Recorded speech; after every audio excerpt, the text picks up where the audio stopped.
Hola, mi nombre es Lorenia Lira. Bienvenidos a su cápsula Retrovisor, un espacio para reflexionar el pasado sin dejar de ver hacia el futuro. Hoy estamos en el sitio arqueológico de Huapalcalco. Recordemos que Huapalcalco es, además de una zona arqueológica, una comunidad, y en una antigüedad fue también una hacienda y actualmente es un rancho. En ese rancho precisamente nos recibió el ingeniero Eduardo del Villar Kretschmar para darnos una entrevista sobre cómo fue el pasado de este rancho y obviamente un poco de su biografía. Acompáñenos. Eduardo del Villar Kretschmar es un personaje fuera de serie. Ha sido líder ganadero durante décadas, presidente municipal de Tulancingo, presidente del patronato Pro Rescate del Centro Histórico. También fue el donador de 20 hectáreas para la Universidad Politécnica de Tulancingo y un gran gestor en el tema del estudio del agua. Su oficina está llena de carpetas en donde se documenta la mitad de la historia del Tulancingo moderno. Recortes de periódicos, oficios, fotografías, libros y perros. 7 perros para ser exactos, que lo siguen a donde quiera que vaya. Don Eduardo fuma sin cesar, un cigarro tras otro, mientras entorna sus grandes ojos azules como escudriñando el pasado. En las fotografías se ve a don Eduardo con diferentes personalidades del medio político a nivel nacional, estatal y local. También hay un crucifijo con la fotografía del forcado Eduardo del Villar. Para hacer esta entrevista nos invita a su casa, el Rancho Huapalcalco, un lugar lleno de historia. En medio de 1,700 piezas arqueológicas, tractores antiguos y miles de libros, don Eduardo nos habla de sí mismo. Cuando Eduardo del Villar fue presidente, tuvo 5 ejes para gobernar. 1. La gente, sobre todo darles fuentes de trabajo. 2. Vialidades. Se renovaron los 3 ejes de norte a sur, Juárez, 21 de marzo y La Calzada. 3. Educación. 4. La atención directa a las necesidades del campo. Dividió la Secretaría Municipal en 2, una para la ciudad y otra para el campo. En la primera puso al frente a Carmelo Acosta y Pepe Ponce, y en la segunda, en la del campo, a don Salomón Flores y a Roberto Cerda. 5. Regular el tránsito del transporte público. Se logró la central camionera. El proyecto era que junto a ella se estableciera la central de abastos, aunque posteriormente esos terrenos se usaron para construir la segunda presidencia municipal. Hoy estamos en el Rancho Huapalcalco con el ingeniero Eduardo del Villar. Y bueno, ¿dónde y cuándo nació Eduardo del Villar? Bueno, nací el 1 de mayo en la Ciudad de México. Tengo entendido que fue usted scout. Sí, fui Boy Scout. Yo creo que el haber sido Boy Scout fue uno de los primeros acercamientos que tuve con la naturaleza. Porque el ser Boy Scout es realmente apreciar a la naturaleza, ¿no? Ese amor al campo y a los animales lo llevó a elegir su carrera. Pues fue parte, pero también dentro de mi familia había una educación y un respeto de mis abuelos, mi madre, al Ustedes campo, ya un cariño al campo, ¿no? Tenía su familia ranchos ganaderos también. Exactamente. Claro. ¿Y dónde estudió? Bueno, los primeros años, me acuerdo que el kinder lo tuve en unas maestras que eran el Colegio Lara. De ahí ya pasé al Colegio México y después al Franco Inglés, hasta segundo de secundaria. Ya en secundaria, porque era yo muy inquieto. Me lo Entonces imagino. un día me escapé de mi casa y me fui a Acapulco a conseguir trabajo con los Arnold Brothers, que fueron los primeros buzos que existieron en Acapulco. Y yo estaba muy contento. ¿Por qué? Porque enseñaba a bucear a todos los gringos que llegaban, tenían un velero muy grande. Pero mis papás no sabían dónde andaba, hasta que descubrieron que andaba De buzo. de buzo en Acapulco, que a lo mejor si no, entonces fue cuando decidieron que mandarme a Estados Unidos. Pero a lo mejor, si no hubieran encontrado, a lo mejor estaría de buzo Todavía. Y nuevamente la naturaleza. Claro. Nuevamente el ver la Ya inmensidad entiendo. del agua, del mar. Entiendo los entonces pescados. por qué a su hijo le gusta bucear también. Entonces, ¿estudió usted en Estados Unidos, esta parte de la ganadería o cómo le podríamos Terminé llamar? mis estudios primarios y ya pasé a la universidad porque me gustó la universidad de Estados Unidos porque aquí en México tenías de dos sopas, o ser agrónomo o veterinario. Y ser agrónomo tienes que ver todo lo que era agronomía, desde el cultivo de la alfalfa, la cebada, el maíz y otra serie de cultivos, ¿no? Y en cuestión de veterinaria, pues veías todos los animales, borregos, vacas, puercos. Pero en esta carrera, en la Universidad de Michigan State University, había una carrera específica para la producción de leche. O sea, usted ya tenía pensado, al escoger esta carrera, cuál iba a ser como su proyecto de vida. Mi proyecto de vida lo tenía muy bien pensado desde chico. Mi proyecto de vida era vivir en el campo, o tener un rancho, y tener mi familia en el campo. Ese era mi proyecto y esa era mi meta. Y Tulancingo se prestaba para producir leche, ¿no? Fue una cuenca lechera importante, ¿no? Muy importante, digamos, es la segunda cuenca lechera del país. Es decir, Tulancingo ha tenido como varias vocaciones, digamos, económicas, ¿no? Y la lechera en los 60s fue muy importante, Muy ¿no? importante, muy importante. Tan es así de que pues, se formó la Asociación de Productores de Leche, pero se formó ya la especializada en leche. ¿Por qué?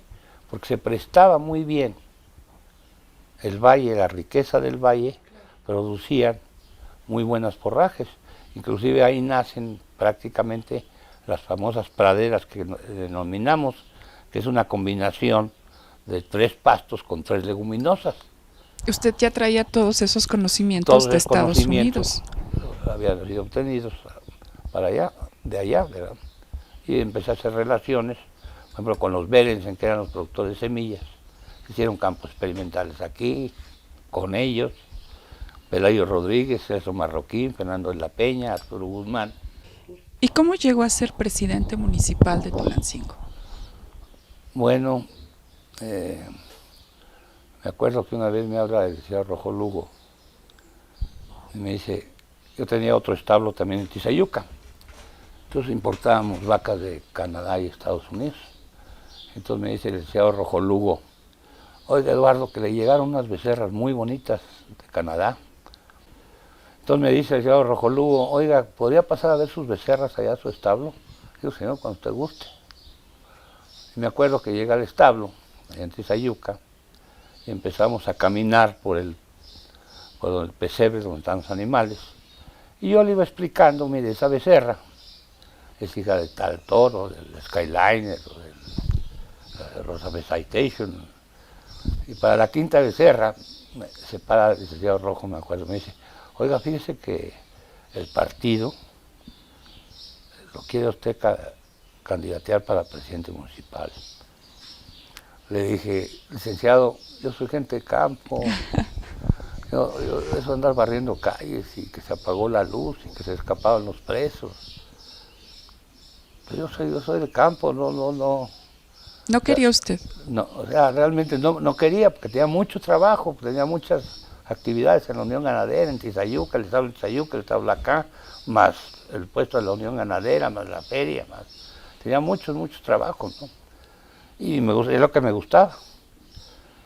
Pues es una anécdota muy curiosa, porque pensé, digo, bueno, ¿cómo me quito esto de encima? Entonces fui a ver al doctor de la familia a México y le dije, oye, se llama Javier Robles Gil. Digo, Javier, quiero que me saques mucho análisis, que me des muchos papeles de análisis, todo eso, ¿no? Entonces llegué con el señor Rojo, ya con todos los documentos. Digo, mire, no puedo ser porque estoy en tratamiento. Y me dice, ¿y quién es tu médico? Pues le tuve que decir. Entonces toqué el timbre y entra su secretario. Y me dice, comunícate con el doctor Robles Gil, quiero platicar con él. Me acuerdo que habla con el doctor Robles Gil. Y le dice, doctor, soy el gobernador, soy Rojolú, gobernador de Hidalgo. Está aquí conmigo Eduardo del Villar. Quiero saber cuál es su estado de salud. Estoy preocupado porque... Y yo nomás veía que movía la cabeza el señor Rojolugo. Ajá, doctor, muy bien, doctor. Qué bueno, doctor. Al final le dice, pues le agradezco mucho toda la información que me dio de don Eduardo. Y recuerdo que le dice, las puertas de Hidalgo están abiertas, todo lo que se le ofrezca aquí en Hidalgo. Estoy a sus órdenes, doctor. Muchas gracias. Cuelga el teléfono y me dice, Eduardo, va y se registra en el partido. Que por cierto, hablando de la presidencia municipal, a mí me tocó terminar de restaurarla. Jorge inició y le hizo una restauración, Jorge Berganza, muy importante, y yo la terminé de restaurar esa presidencia. Es decir, ¿no? Estaba usable en ese momento, ¿no? Sí, útil, o sea, pues. ya estaba totalmente reformada. Jorge Berganza le hizo muy buen trabajo. Porque antes de Jorge Berganza decían que pateaban en el piso de arriba y tenían oía, miedo de que se cayera, ¿no? Ay, cuando nos damos cuenta, ya yo no siendo presidente, que Rosell había determinado tirar la presidencia, todavía convoqué al Consejo en México, a través de mi hermano, del Centro Histórico de la Ciudad de México, para tratar de frenar a Rosell. Y se dio cuenta, yo los invité, venimos y vimos cómo todavía que estaban tomando la presidencia, y pues más se enojó Rosell y más se aceleró y la terminó de tirar. Es decir, ¿quién más se organizó para detener esta...? Bueno, en aquel tiempo acá estábamos organizados con Luis Roch, Julio Torri. Sí. También, siendo usted presidente municipal, pidió que se trasladaran los poderes para Tulancingo. Es algo que mucha gente recuerda. Bueno, dicen que para poder hacer algo, tienes que conocer tu historia. Claro. Y sabemos de que Tulancingo, inclusive antes de la colonia, pues fue un centro ceremonial muy importante, ¿no? Así es, muy importante. El clero estaba sentado, la cabeza del clero estaba sentada en Tulancingo, que lamentablemente vendieron a la capital, a Pachuca, pero la idea era de que Tulancingo debía haber sido la capital del estado, y hay fundamentos como lo mencioné en aquel tiempo. ¿Y se lo pide usted al candidato a gobernador?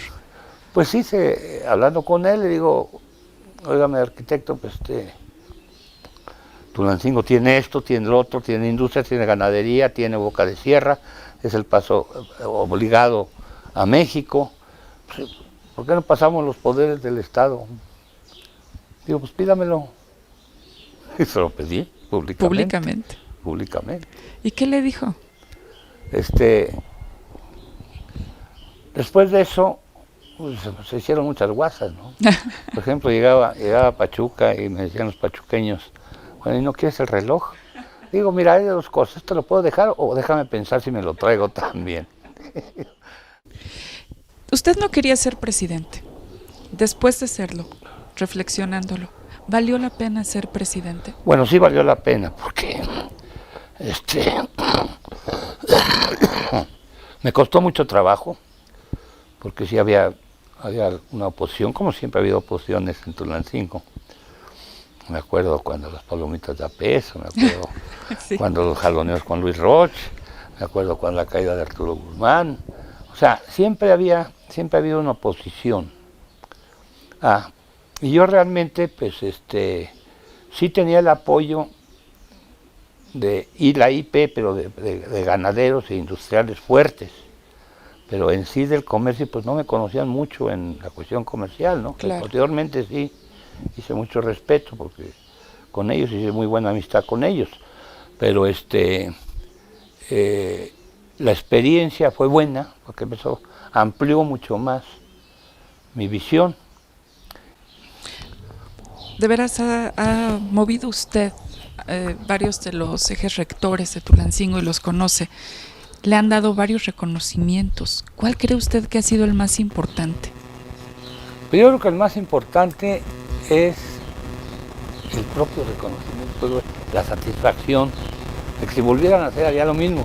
¿Está usted a gusto con lo que ha hecho? Totalmente, claro. Es una cosa que me gusta hacer. Y los demás lo reconocemos también. Pero además de eso, que me contaba de un reconocimiento a nivel nacional, sí, por ser el mejor ganadero del año 2012. Sí, cada año da un reconocimiento a la Presidencia de la República, en los diferentes conceptos de la ganadería, la lechería, el ganado de carne, los ovinos, la avicultura. Y pues me propusieron ante la Confederación como candidato para recibir yo el reconocimiento hace 2 años. Don Eduardo, pues muchas gracias por esta entrevista y gracias por todo lo que ha hecho por Tulancingo, pero además nos deja un gran legado, ¿no? Es decir, todos estos documentos que ha hecho, asociaciones, colecciones de piezas arqueológicas, ayuda para los arqueólogos, los primeros que vinieron aquí a Huapalcalco, pues nos deja usted como mucha herencia a los que seguramente reconocemos esta labor de usted. Muchas gracias, don Eduardo. Muchas gracias. ¿Qué les pareció esta entrevista con el ingeniero Eduardo del Villar?